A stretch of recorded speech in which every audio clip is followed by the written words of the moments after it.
Okay, I'm telling you guys right now, this better be one of the greatest movies I've ever seen in my life, because I am postponing watching the last 2 episodes of Has Been Hotel just to review it and see it.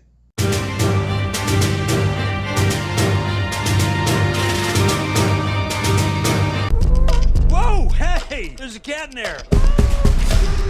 Oh my god, you're Ellie freaking Conway. Author of Argylle series, Ellie Conway! I am such a fan. Oh yeah? What is it you do? Espionage. Would you sign my book? Here we go.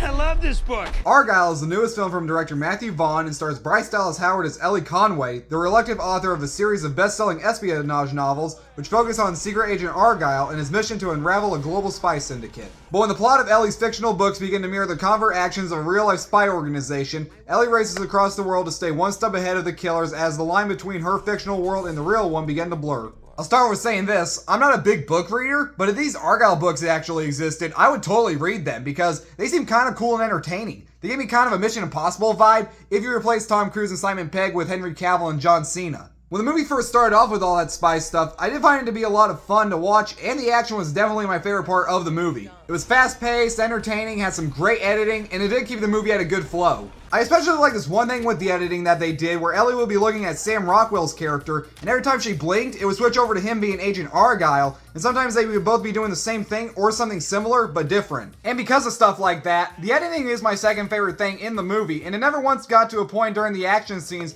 where it either got choppy or done so quickly that you didn't know what was happening. I thought the acting was really good. Our two leads had a lot of great banter together. I especially enjoyed Sam Rockwell a lot, and he had some really funny moments. And I actually did relate with Ellie at one point when she gets writer's block. Yeah, you actually think I say all this shit off the top of my head? Hell no. If I did that, this video would be a mess. Henry Cavill was perfect casting as Agent Argylle, and the movie did have a lot of good twists and turns throughout. There's one really big twist towards the end that I'm not going to spoil, but it does have me very intrigued to see where they're going to go from here. And on the plus side, there's a Kiki in this movie. How can you say no to that? And I'm also glad that they never at one point had that moment where the cat goes, but then halfway through the movie, this happens. It's time for you to meet the real Agent Argylle. Yes, the big twist from all the trailers is revealed halfway through the movie, and this is a 2-hour and 20-minute long movie, and after that, it really started to drag. For the first half of it, I was entertained enough by our two leads and the action, but after that twist, that's when I started not to really care anymore. It actually got to the point where I forgot Ellie was a writer, and it feels like we transitioned into a totally different movie, even though it's still about spy espionage. It's also not the most original twist, and I'm pretty sure I've seen it somewhere else before.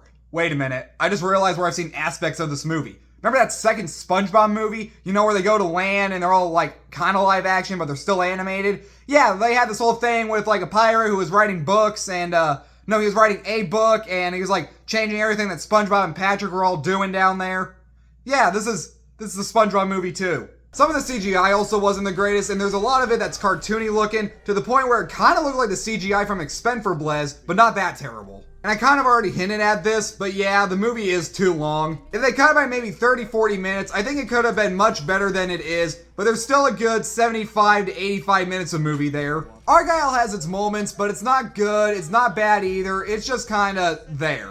My recommendation is that if you want to see it or just have any interest at all, I'd say wait till it drops on streaming because it's not one you need to rush out and see, and you're not missing anything if you don't. Okay, except maybe that one twist at the very end, because that's got me very intrigued to see where they go with maybe a sequel or a spin-off, even though I wasn't a fan of this movie. I'm gonna give Argylle a C+. Oh, and I just want to point out, there is a scene where Bryce Dallas Howard is wearing heels and she has to take him off to run, and I'm like, we saw you run from a fucking dinosaur in heels. You can run in heels. But in all seriousness, watch Has Been Hotel, it's fucking amazing. Thanks so much for watching, you guys. Subscribe to my channel, like this video, turn on the notification bell, and I'll be back later with a review for, well, Has Been Hotel. And I'll see you then.